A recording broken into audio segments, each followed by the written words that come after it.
Dimas Kanjeng dianggap mempunyai kesaktian hingga bisa menggandakan uang. Trik apa sesungguhnya digunakan Dimas Kanjeng sehingga para pengikutnya terbius dan lalu percaya akan kesaktian tersebut? Apakah Dimas Kanjeng pandai bersulap? Untuk membahas aneka trik dalam bersulap, saat ini sudah bersama saya seorang master magician Oge Artimus yang akan melakukan sejumlah trik sulap untuk kita mengetahui sesungguhnya apa yang dilakukan oleh Dimas Kanjeng taat pribadi di Probolinggo, Jawa Timur. Selamat sore, Oge. Selamat sore, selamat sore.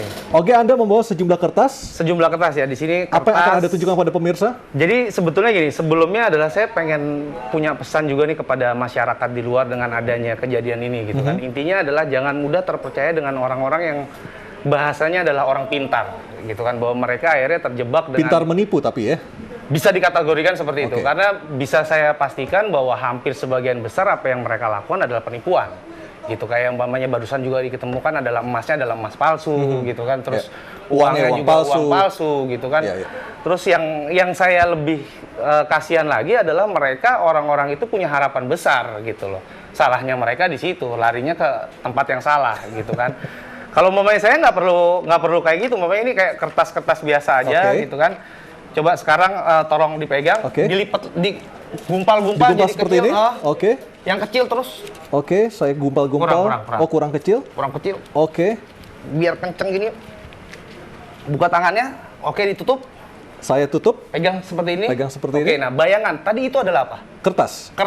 Nggak mungkin kan kalau memang itu bisa berubah jadi uang. Sangat tidak mungkin. Logikanya nggak mungkin. Betul. Gitu kan. Tapi namanya seperti saya bilang, kalau saya jadi dukun mungkin saya bisa lebih hebat dari apa yang ada dukun-dukun Artinya ada ini. Sugesti ada, secara psikologis juga ada diberikan gitu loh ya. Coba sekarang kita buka itu pelan-pelan, coba dibuka. Ini berubah jadi uang lembaran, sekilas sih kayak 50 ribuan ya. Ini pemirsa, ini kamera, ini 50 ribu, saya nggak tahu ini asli atau tidak ya. Ini asli nggak, Ge? Bisa dicek. Bisa dicek. Kan ada 3D. 3D, diraba, diraba, diterawang, dilihat. Diraba, karena dia kan ada konturnya kan. Ada konturnya, betul. Dilihat, dia ada bayangan 3D-nya nih. Saya terawang ke lampu di studio, ada gambar 3D-nya betul, ada gambar pahlawan kita di uang lembaran 50 ribuan ini, Oke? Ya, gitu. Dan dirasakan juga kan ini dia ada konturnya. Ada konturnya. Uang asli seperti itu. Betul. Gitu loh. Jadi ya saya bilang bahwa apa yang dilakukan para terutama si Kanjeng Dimas ini bahwa itu adalah jelas-jelas penipuan gitu loh, bahwa semua orang bisa percaya dengan apa yang dilakukan karena dia berdalih menggunakan bahasanya agama. Ya. Gitu loh. Itu yang akhirnya jatuhnya jadi tidak terbantahkan. Bahwa ini hadisnya ada, di dalam Al-Qur'an ada, akhirnya orang sudah speechless, nggak bisa ngomong apa-apa. Itu yang saya sayangkan. Seharusnya intinya adalah sebuah fenomena yang besar itu juga harus dituntut adanya pembuktian yang besar. Dan mungkin juga ketika orang datang ke Kanjeng Dimas itu karena mereka sudah tersugesti duluan Dimas itu bisa macam-macam, akhirnya sangat percaya aja orang itu bisa menggandakan uang, bisa membuat hidup lebih baik dan lain sebagainya, seperti itu ya. Betul. Jadi intinya adalah di saat kita datang ke orang pinter, itu kita sudah posisinya adalah 1-0. Bahwa mau kita percaya nantinya, mau kita tidak percaya, tapi dengan kita datang kita sudah 1-0, posisi kita kosong.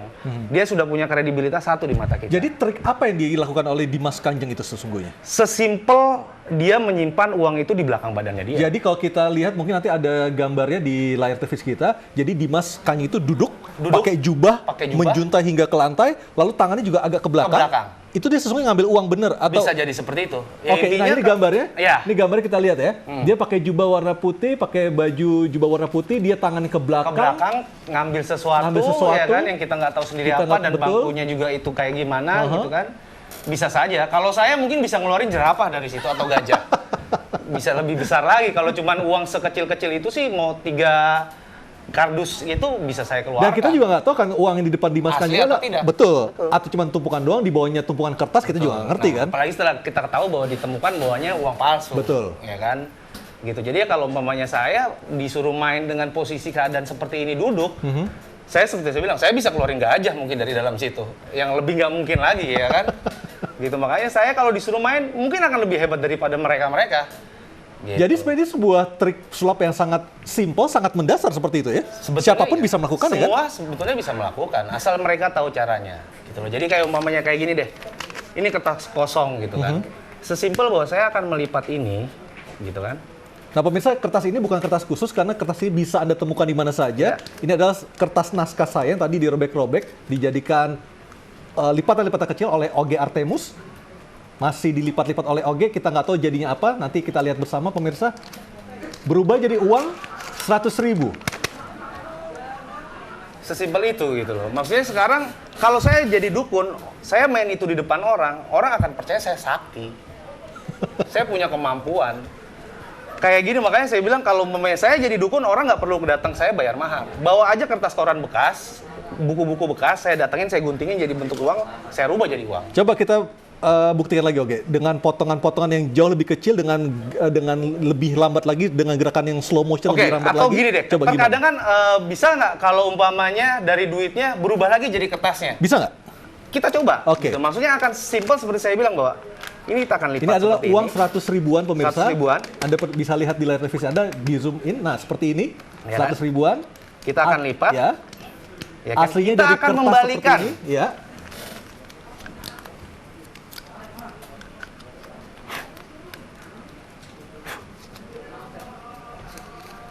Ya, 100 ribu yang hilang dan kembali ke bentuk asal potongan kertas naskah.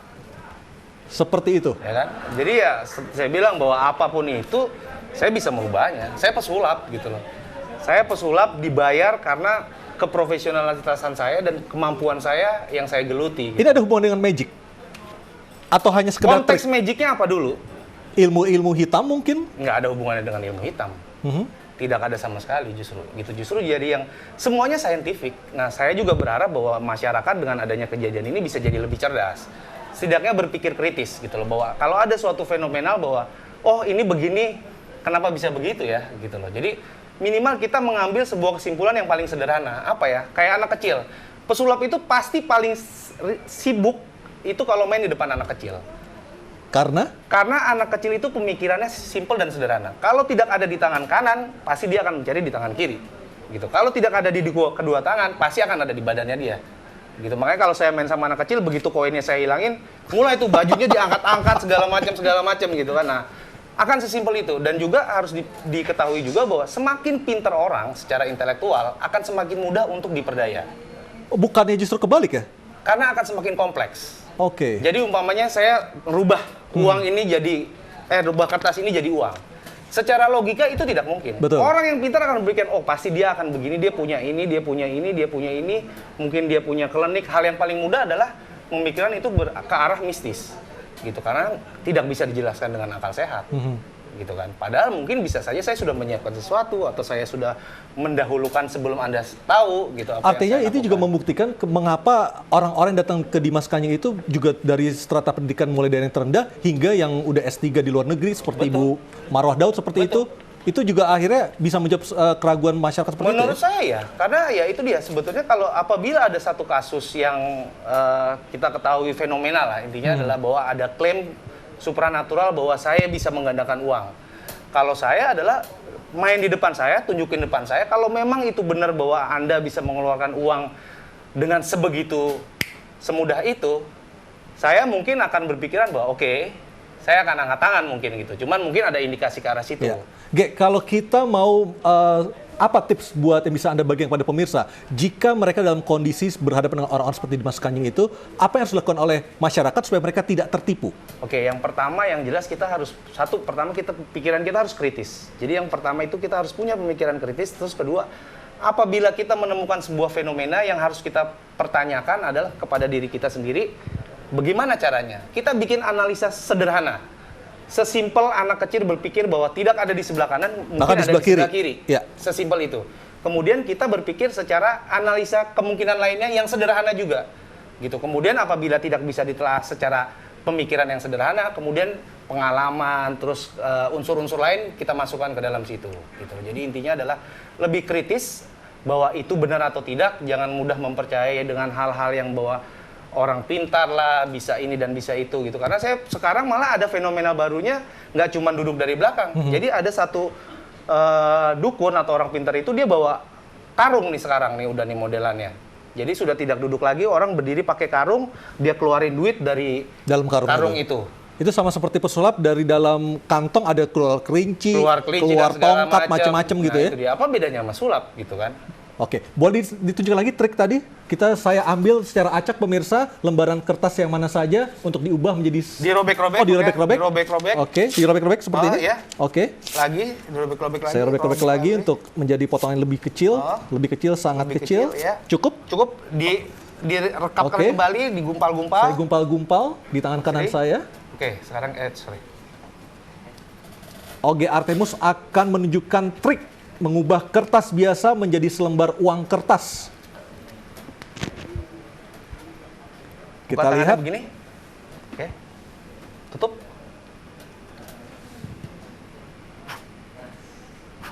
Ditiup-tiup tangan saya, kita buka isinya apa? 1, 2, 3. Lembaran 100.000, Ge.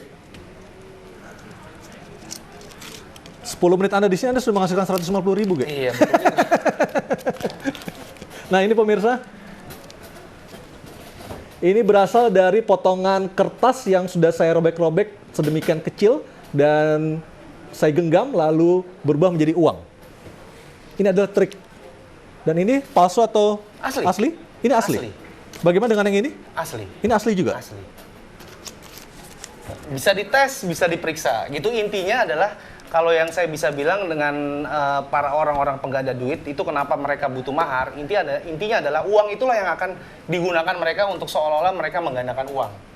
Gitu loh. Jadi kalau mereka, yang saya sempat baca adalah dari 50 juta bisa jadi 150 juta gitu kan. Ya nggak heran mereka si Kanjeng Dimas dapat duit sampai 1 triliun gitu kan. Orang-orang yang mau menggandakan duit berapa banyak. Ya. Ada sempat saya baca berita ada yang ngasih 200 miliar lah segala macam gitu kan. Ya itu mereka simpan. Si orang pintarnya inilah yang akan memutar itu kembali gitu loh, bahwa 10 juta dia mungkin akan main di duit-duit kecil dulu, dari 10 juta jadi berapa, 20 juta dia punya 200 miliar kok. Iya. Ya kan, digandakan. Bagi Anda akan merasa saya berhasil nih menggandakan luar biasa kemarin nih.